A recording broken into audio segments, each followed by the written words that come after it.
Hi everyone. First BCom స్టూడెంట్స్కి financial అకౌంటింగ్లో depreciation అనే చాప్టర్ డిస్కస్ చేస్తున్నామమ్మా. ప్రీవియస్ వీడియోలో డిప్రిసియేషన్కి సంబంధించిన జర్నల్ ఎంట్రీస్ చూసామండి. జర్నల్ ఎంట్రీస్ చెప్పేటప్పుడు అంటే డిప్రిసియేషన్లోని జర్నల్ ఎంట్రీస్ చెప్పేటప్పుడు నేను ఇంటర్మీడియట్లో గుర్తు తెచ్చుకోండి అమ్మా అని చెప్పాను. ఇంటర్మీడియట్లో గుర్తు తెచ్చుకోమని చెప్పింది ఏంటంటే జర్నల్ ఎంట్రీస్ రాయడానికి ఉపయోగపడే ఫార్ములాస్ అండి. ఏంటండి జర్నల్ ఎంట్రీస్ రాయడానికి ఉపయోగపడే ఫార్ములాస్. మనం ఇంటర్మీడియట్లో జర్నల్ ఎంట్రీస్ రాయడానికి 3 రకాలైన ఫార్ములాస్ యూజ్ చేసాం. ఒకసారి గుర్తు తెచ్చుకోండి అమ్మా. ఇంటర్మీడియట్ సిఈసి చదివిన స్టూడెంట్స్ గుర్తు తెచ్చుకోండి, లేదా కనం మిగిలిన వాళ్ళకి నేను చెప్తాను. అవి ఏంటంటే అండి, ఫస్ట్ ఫార్ములా వచ్చేసి పర్సనల్ అకౌంట్ అండి. దీనికి సంబంధించిన ఫార్ములా వచ్చేసి debit the receiver,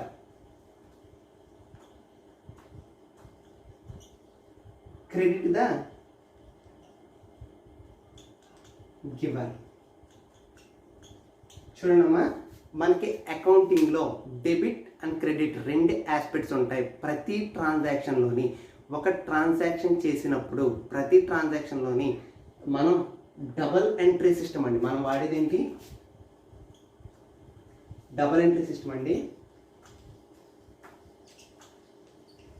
double entry system అంటే ప్రతి ట్రాన్సాక్షన్లోని 2 ఐటమ్స్ అనేది మనం రికార్డ్ చేయడం జరుగుతుంది. ఒకటి డెబిట్ అంటాం, రెండోది క్రెడిట్ అంటాం.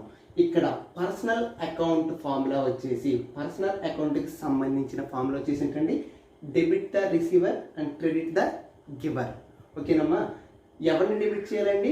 రిసీవర్ అంటే ఎవడైతే మన దగ్గర నుంచి తీసుకుంటున్నాడో వాడిని డెబిట్ చేయాలి.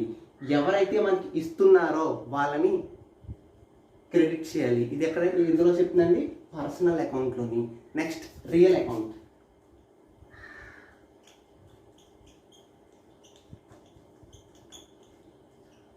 నెక్స్ట్ వచ్చేసి ఏంటండి, రియల్ అకౌంట్.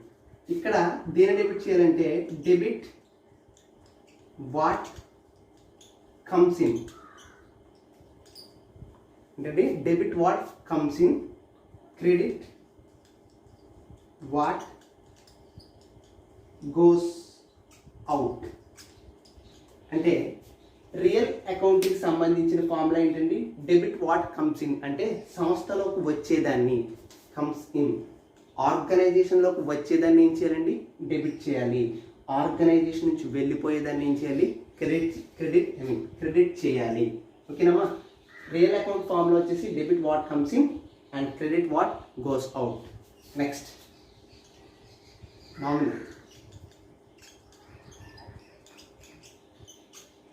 నామినల్ అకౌంట్కి వచ్చేసరికి డెబిట్, చూడమ్మా, debit all expenses and losses. Debit all expenses and losses. చూడమ్మా, ఇక్కడ వచ్చేదాన్ని డెబిట్ చేయమన్నాం, ఇక్కడ తీసుకునేవాడిని డెబిట్ చేయమన్నాం. అండ్ ఇదే ఫార్ములాలో తీసుకునేవాడికి ఆపోజిట్లో దాన్ని క్రెడిట్ చేసాం. ఇక్కడ వచ్చేదానికి పోయేదానికి క్రెడిట్ చేసాం. ఇక్కడ ఎక్స్పెన్సెస్ని లాసెస్ని డెబిట్ చేసాం. సో క్రెడిట్ దేని చేయాలండి? Credit all. ఇక్కడ ఎక్స్పెన్సెస్ అంటే దాని ఆపోజిట్ ఏంటమ్మా? ఇన్కమ్స్ అండ్ లాసెస్కి ఆపోజిట్ ఏంటండి? గెయిన్స్. ఇవమ్మా నేను గుర్తు తెచ్చుకోండి అని చెప్పిన ఏంటండి ఈ 3 ఫార్ములాలో. ఇవి అకౌంట్కి చాలా ఇంపార్టెంట్. అకౌంట్ సబ్జెక్ట్కి ఇదే ఇంపార్టెంట్ అండి. ఎందుకంటే అకౌంటింగ్ సబ్జెక్ట్ స్టార్ట్ అయ్యేది ఎక్కడ?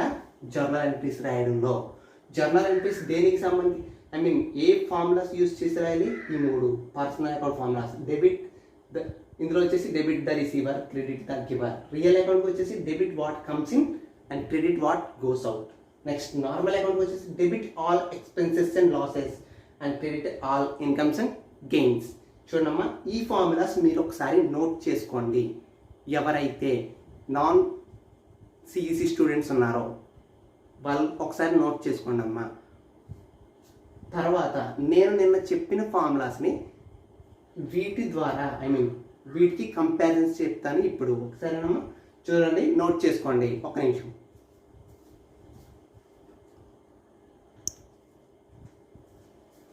చూడమ్మా, నిన్న డిప్రిసియేషన్లో ఫస్ట్ ఏం చెప్పానండి? ఫస్ట్ జర్నల్ ఎంట్రీ ఆస్తిని కొనుగోలు చేసినప్పుడు అప్పుడు ఏం చెప్పానండి? అసెట్ని పర్చేస్ చేసినప్పుడు అసెట్ అకౌంట్ డెటార్ టు ఏంటండి బ్యాంక్ అకౌంట్ అని చెప్పాను. బ్యాంక్ అకౌంట్ ఓకేనమ్మా. ఒకసారి ఫార్ములాస్ ఇందాక చెప్పాను కదమ్మా, ఒక్కసారి వాటిని గుర్తు తెచ్చుకోండి. అక్కడ డెబిట్ వాట్ కమ్స్ ఇన్ అన్నాను. ఏమొస్తుందండి? అసెట్ కొన్నప్పుడు మన ఆర్గనైజేషన్లోకి అసెట్ అనేది వస్తుందా లేదా. సో దాన్ని ఏం చేశాను? డెబిట్ చేశాను. And next credit what goes out. చూడండి, బ్యాంక్ అంటే బ్యాంక్ నుంచి ఏం వెళ్ళిపోతుందండి? క్యాష్ వెళ్ళిపోతుంది. సో వెళ్ళిపోయేదాన్ని నేను ఏం చేశాను? క్రెడిట్ చేశానమ్మా. నెక్స్ట్ తరుగుదల ఏర్పాటు చేసినప్పుడు డిప్రిసియేషన్ క్రియేట్ చేసినప్పుడు నేనేం చెప్పానండి? Depreciation account debtor to asset account. ఇదే కదా అండి డిప్రిసియేషన్ చేసినప్పుడు. డిప్రిసియేషన్ అంటే ఏంటని చెప్పాను ఫస్ట్ క్లాస్లో. ఏంటండి ఫస్ట్ క్లాస్లో ఏం చెప్పానండి? ఎక్స్పెన్సెస్ అని చెప్పాను.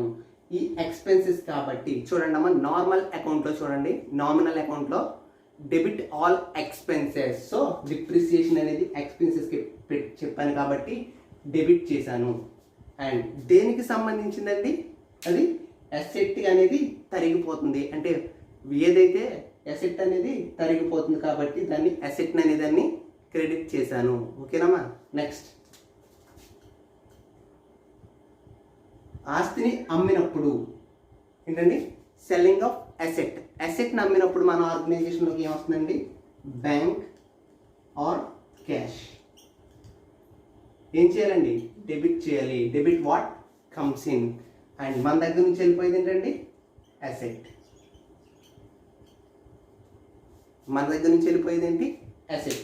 ఇక్కడ అసెట్లోంచి డిప్రిసియేషన్ అనేది తగ్గిపోతుంది. సో దాన్ని ఇందుకే క్రెడిట్ చేశాను. ఇక్కడ అసెట్ కొన్నప్పుడు బ్యాంక్ అనేది వెళ్ళిపోతుంది, అసెట్ అనేది వస్తుంది. Debit what comes in, debit what goes out. Credit what goes out.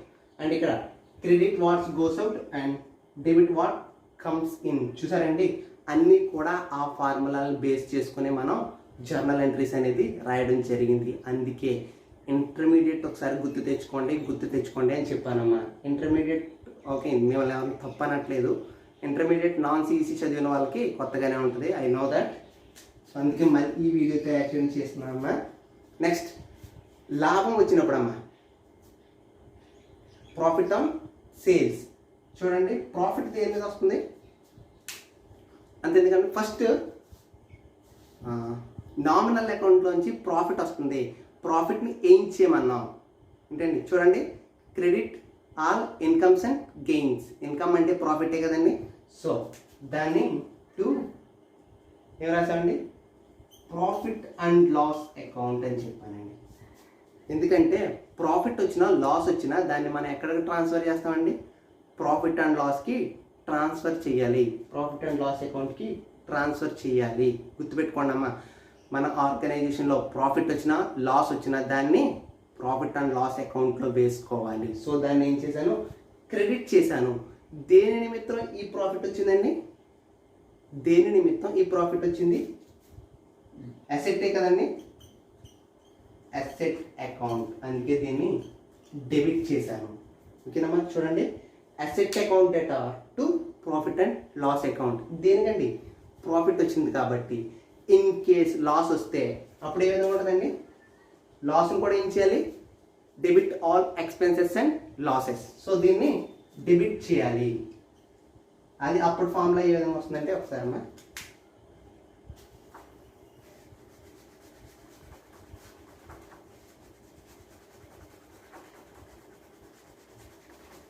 అప్పుడు profit and loss account data to asset account.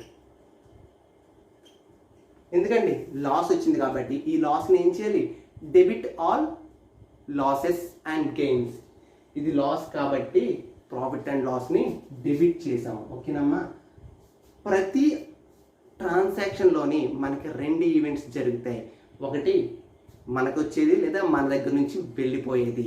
ఆ రెండింటిని మనం నోట్ చేస్తాం కాబట్టి మనం చేసేది ఏంటండి, double entry system of accounting. ఓకేనండి. సో ప్రతి ఐటెంకి ఒక డెబిట్ ఉంటుంది, ఒక క్రెడిట్ ఉంటుంది. ఇక్కడ సిఆర్ రాయలేదంటే క్రెడిట్ అండి, ఎందుకంటే డెబిట్ రాసేసాం, సిఆర్ రాయాల్సిన అవసరం లేదు. అంటే ఫర్ ఎగ్జాంపుల్ వీటిలోనే కాదండి, సేల్స్ చేసాం. ఒక్క నిమిషం అమ్మా. సేల్స్ చేసినప్పుడు నేను ఏం రాశాను, bank account data to asset అని రాసామమ్మా. ఈ అసెట్ అనేది క్లియర్గా చెప్పాడు కాబట్టి అసెట్ అని రాసాం. ఒకవేళ మన ఆర్గనైజేషన్లోని స్టాక్ ఏమన్నా సేల్ చేస్తే అక్కడ సేల్స్ అని రాసుకోవాలండి. ఇక్కడ పర్టికులర్గా ఎసెట్ అని చెప్పాడు కాబట్టి ఎసెట్ రాసుకున్నాం. కానీ అమ్మకాలు చేసాం, కానీ ఏమి అమ్మాడో చెప్పకపోతే దాన్ని ఓన్లీ సేల్స్ అనుకుంటాం. ఓకేనమ్మా. కొనుగోలు చేశాడు కానీ ఏం కొనుగోలు చేశాడో చెప్పకపోతే అప్పుడు ఫార్ములా ఎలా ఉంటుంది, అప్పుడు ఎంట్రీ ఏంటండి, purchase account data to cash or bank account అండి. అంటే మనం ఏం చేసినా అందులో 2 ఆస్పెక్ట్స్ ఉంటాయి. ఆ 2 ఆస్పెక్ట్స్లో మనం ఈ ప్రీవియస్లో చెప్పుకున్న 3 ఫార్ములాస్ని బేస్ చేసుకుని ప్రతి ఐటెంని ఏది డెబిట్ ఏది క్రెడిట్ అనేది మనం డివైడ్ చేసుకుని జర్నల్ ఎంట్రీ రాయాలి. సో అందుకే జర్నల్ ఎంట్రీస్ చాలా ఇంపార్టెంట్ అండి. మీకు ప్రతి చాప్టర్లోని జర్నల్ ఎంట్రీస్ వస్తాయి. అందులోని 2 ఆస్పెక్ట్స్ని ఒక ట్రాన్సాక్షన్లోని 2 ఆస్పెక్ట్స్ని నోటీస్ చేసి అందులో డెబిట్ ఏది క్రెడిట్ ఏది డిసైడ్ చేయాలి. ఆ డెబిట్ ఏది క్రెడిట్ ఏది డిసైడ్ చేయడానికి ఉపయోగపడేవే ఈ 3 ఫార్ములాస్. ఓకేనమ్మా. అవి మాత్రం మీకు చాలా ఇంపార్టెంట్, రాసుకోండి. ఎవరైతే నాన్ సిఈసి వాళ్ళు ఉన్నారంటే వాళ్ళకి అర్థమైపోయిందండి ఆల్రెడీ, వాళ్ళు చేసేయగలుగుతున్నారు. కానీ ఎవరైతే ఎంపీసీ నుండి బైపీసీ ఎంపీసీ నుండి బీకామ్ వచ్చారో వాళ్ళకి కొంచెం కష్టంగా ఉంటుంది, నేర్చుకోండి. ఓకేనమ్మా. Thank you.